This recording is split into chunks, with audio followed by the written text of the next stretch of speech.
decode the red file. Every line, a truth they tried to erase. In the rugged terrains of Pakistan, from the deserts of Balochistan to the green valleys of Swat, justice is often not delivered in courtrooms but in courtyards. There, men sit cross-legged on dusty charpais. No black coats, no legal codes, just tradition, tribal honor, and verdicts passed over a cup of tea. Hi, I am Riaz, and this is the story of Pakistan's most controversial justice system. One that is older than any constitution, faster than any high court, and often far more feared. The word Jirga comes from Pashto, meaning circle or assembly. But this is not your average town hall meeting. It is a parallel court, ancient, unofficial, and alarmingly powerful. You will find it across Khyber Pakhtunkhwa and Balochistan, and under other names in Sindh and Punjab like Panchayat, Faisla, and Shura. Historically, the Jirga is more than a tribal tradition.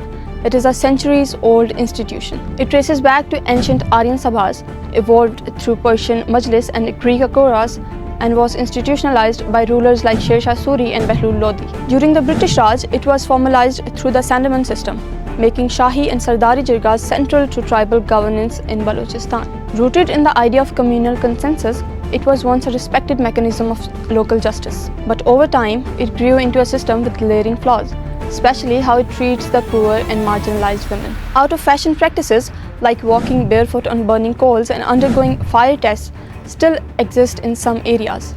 And these trials are never for tribal leaders. Always the weak, always the voiceless. In 2002, the world first saw the brutal face of this system. Mukhtaran Mai, a school teacher from the village of Meerwala, Punjab, became the target of a Jirga's twisted sense of justice. The all-male Jirga ordered her gang rape, not because of anything she had done, but as a punishment of her younger brother's alleged affair with a woman from a powerful clan. 4 men dragged her to her hut.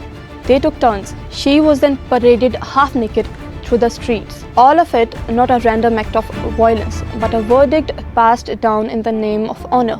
Despite national outrage, most of her attackers were acquitted. The system protected itself. Fast forward to 2025, this ancient system was again at the center of one of the most horrifying honor killings in recent memory. A video from Balochistan went viral. It showed a man and a woman executed in cold blood in a desert for marrying against their family's wishes. The woman, wrapped in a shawl, handed the man a copy of the Quran. She said, "Come walk 7 steps with me. After that, you may shoot me." She turned around. 3 shots rang out. She collapsed. Then the man was shot. More bullets were fired into their dead bodies without mercy, filling the air with gunfire. This was not a crime of a passion. It was Jirga-sanctioned execution. 11 suspects were arrested, but for many, it was a déjà vu, a pattern too familiar. According to Human Rights Commission of Pakistan, at least 405 honor killings were reported in 2024 alone. Most of the victims, women. Most of the perpetrators, relatives. And in many of those cases, a Jirga gave the green light. These are not isolated stories. Between 2025 and 2019 in Waziristan, local Jirgas reportedly ordered the razing of houses belonging to rival families, often accusing individuals of selling land outside their tribal clan, leaving dozens homeless and sparking criticism for bypassing formal legal channels. No government aid, no police action, only tribal law. And yet, despite clear violation of human rights, the system persists. The state's position is still complicated. In 2004, Pakistan's Supreme Court ruled that Jirgas are unconstitutional if they violate basic rights. But in 2017, the Khyber Pakhtunkhwa Assembly passed the Alternative Dispute Resolution Act, legitimizing elder-led arbitration, a rebranded Jirga under state oversight. Supporters argue it is a community-based justice, quicker, cheaper, and rooted in local values. But critics point to one glaring flaw.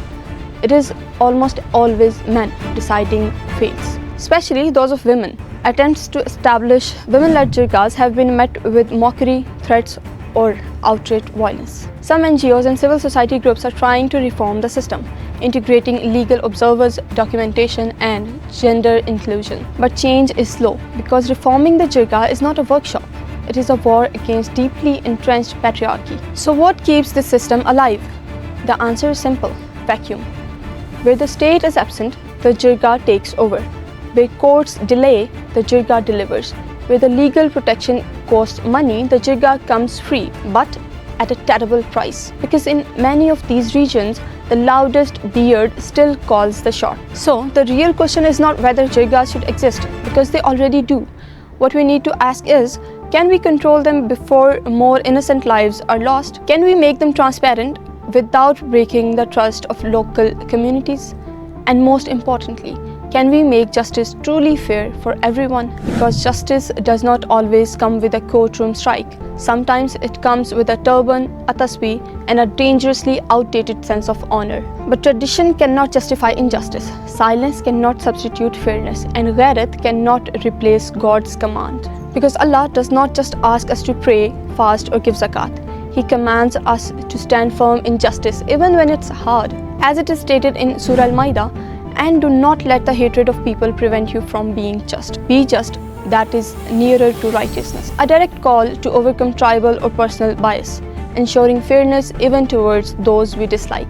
Because in Islam, and in any truly just society, it's not the loudest voice, the longest beard, or the oldest tradition that decides right and wrong. It is justice, unbiased, unafraid, and unshakable.